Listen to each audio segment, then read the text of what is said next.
नमस्कार दोस्तों, स्वागत है आपका मेरी एक और नई कहानी में। सिमरन ने खाना डाइनिंग टेबल पर रख सब घर वालों को खाने के लिए बुलाया। उसके सास ससुर, ननद पूजा और पति साहिल खाने के टेबल पर बैठ गए। खाने का पहला कौर मुंह में डालते ही साहिल बोल उठा, उफ, ये दाल है या नमक ही नमक।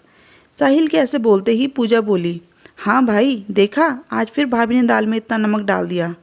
साहिल का ऑफिस नज़दीक होने की वजह से वो दिन का खाना खाने घर ही आ जाता था। साहिल सिमरन को डांटते हुए बोला कि सिमरन, ये क्या है, ध्यान कहाँ रहता है तुम्हारा, दाल सब्जी में इतना ज़्यादा नमक। ज़रूर कहीं मोबाइल फ़ोन में लगी हुई होगी, इसलिए लगता है खाने में नमक 2 बार डाल दिया है। साहिल की माताजी ने भी मुंह बनाकर कहा। रसोई घर में रोटियां सेक रही सिमरन सब सुन रही थी, तो उसे बुरा लगा। उसकी वजह से बेकार में सबके खाने का जायका बिगड़ गया। खैर, वो तेज़ी से फ्रिज में से दही निकालकर जल्दी से प्याज टमाटर काटकर उसे छौंक कर ले आई, जो कि बिल्कुल झटपट बनकर तैयार हो गया, और सबको परोसते हुए बोली, आज इसे खाइए, और दोबारा दौड़कर रसोई घर में रोटियां सेकने लगी। उसे अच्छे से स्मरण था, उसने सब्जी में सभी नमक मसाले तय मात्रा में ही डाले थे। फिर ये अचानक नमक का तेज होना, लेकिन ये केवल आज ही नहीं हुआ, बल्कि बीच बीच में कई बार उसकी बनाई सब्जी में कभी नमक तो कभी मिर्च तेज हो जाती है, और तो और कभी पानी। तभी उसे खाने के टेबल पर बैठे सभी घर के सदस्यों के चेहरे याद आ रहे थे। सबके चेहरे या तो उतरे हुए थे या नाराज थे, मगर केवल उसकी ननद पूजा वो मुस्कुरा रही थी। कहीं इन सब शरारतों के पीछे वही तो नहीं है। पर बिना सबूत के वो कैसे साहिल या अपनी सासू माँ ससुर जी से कहे, और कोई भी भाई या माता पिता अपनी बहन बेटी की शरारत को कैसे मानेगा। सिमरन ने सोचना शुरू किया कि क्यों उसकी ननद ऐसा कुछ कर रही है। उसने तो उसे हमेशा स्नेह ही किया है, एक छोटी बहन एक बेटी की भांति। फिर कहीं उसकी शादी ना होना उसकी वजह तो नहीं।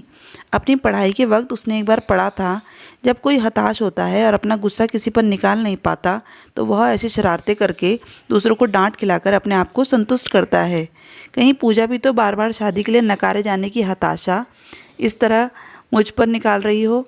1-2 बार सिमरन ने कोशिश की कि पूजा से इधर उधर की बातें करके पूछने की, लेकिन पूजा साफ तौर पर नकार गई। सिमरन समझ चुकी थी कोई अपनी गलती कभी भी स्वीकार नहीं करता, तो यहाँ पूजा कैसे मानेगी। आखिरकार उसने एक तरीका सोचा और दोपहर का खाना बनाते वक्त जानबूझकर एक कोने में मोबाइल फ़ोन लगाकर उसकी वीडियो रिकॉर्डिंग लगा दी, जिसमें वह सब्जी में क्या नमक सब मिर्च डाल रही थी, और सब्जी बनाकर चुपचाप ढककर बहाने से छत से कपड़े लेने चली गई।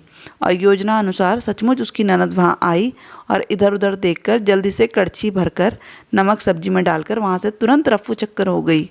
कुछ देर बाद साहिल फैक्ट्री से लौटकर लंच करने आया, तो सिमरन ने सबको दूसरी सब्जी परोसी। ये देखकर साहिल बोला, सिमरन, आज तो तुमने राजमा चावल बनाने के लिए तैयारी की थी, फिर ये आलू मटर रोटी। सिमरन ने साहिल से कहा, हाँ, वो राजमा थोड़े ज़्यादा नहीं गले, इस बार दुकान वाले ने अच्छी क्वालिटी नहीं दिए, उसे जाकर दिखाऊंगी। खैर, आप आज आलू मटर खा लीजिए, क्यों देर करते हैं, आज पूजा को अपनी फ्रेंड के साथ बाहर जाना है ना पूजा।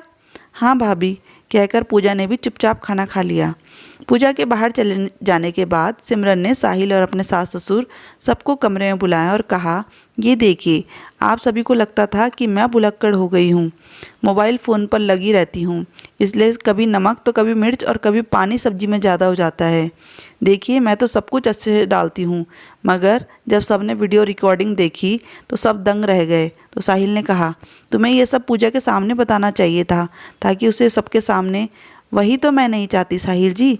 देखिए, ईश्वर की दया से आज नहीं तो कल पूजा की शादी हो ही जाएगी, लेकिन वहाँ भी अगर उन्होंने अपने ससुराल में अपनी इसी तरह की शरारतें और दूसरों को नीचा दिखाने की आदतें जारी रखी, तो उनका वहाँ सबसे निभाना मुश्किल हो जाएगा। ऐसे में नतीजा घर परिवार का टूटना होता है। मैंने अपने तरीक़ों से उन्हें समझाने की कोशिश की, मगर वो बिना सबूत के आपको बताती तो आप भी नहीं मानते। इसलिए मैंने ये योजना बनाई और वीडियो रिकॉर्डिंग मोबाइल पर लगाकर स्वयं रसोई घर से दूर छत पर चली गई। मगर बेटा, तुमने ये वीडियो रिकॉर्डिंग हमें ही क्यों दिखाई? पूजा के सामने दिखाई होती तो बाबूजी, माँ, मैं नहीं चाहती कि हमारे घर परिवार में नफ़रत बढ़े, बल्कि हम सभी में प्यार बढ़े। इसीलिए ये वीडियो आप ही पूजा को दिखाकर उन्हें समझाएं। जब बच्चे नादानियाँ करते हैं तो बड़े उन्हें सही तरीके से अपने अनुभवों द्वारा संवारते हैं। यूँ तो पूजा मेरी ननद है, मगर मेरी छोटी बहन मेरी बेटी की तरह है। और कोई भी माँ अपने बच्चे को नीचा नहीं दिखाती, बल्कि उसे उस तरीके से समझाया करती है कि उसकी ज़िंदगी हमेशा खुशियों से भरी रहे। माँ बाबूजी, आप सभी उन्हें प्यार से समझाएंगे तो बहुत जल्दी और अच्छी तरह समझ जाएंगी। ये सुनकर साहिल के माता पिता ने आगे बढ़कर सिमरन को सीने से लगा लिया और कहा, बेटा, तुम्हारी जैसी समझदार बहू हर घर परिवार में ईश्वर सभी को दे, जो अपने परिवार में रिश्तों को बखूबी निभाना जानती है, जो घर तोड़ने में नहीं बल्कि घरों को जोड़ने में लगी रहती है। ईश्वर तुम्हें सभी खुशियों से भरा रखे, कहकर दोनों ने सिमरन के सिर पर स्नेहिल हाथ रख दिया। वहीं दूसरी ओर साहिल और सिमरन दोनों भीगी हुई पलकों को साफ करते हुए मुस्कुरा रहे थे। दोस्तों, आज की कहानी आपको कैसी लगी कमेंट में ज़रूर बताइएगा। कहानी पूरी सुनने के लिए धन्यवाद।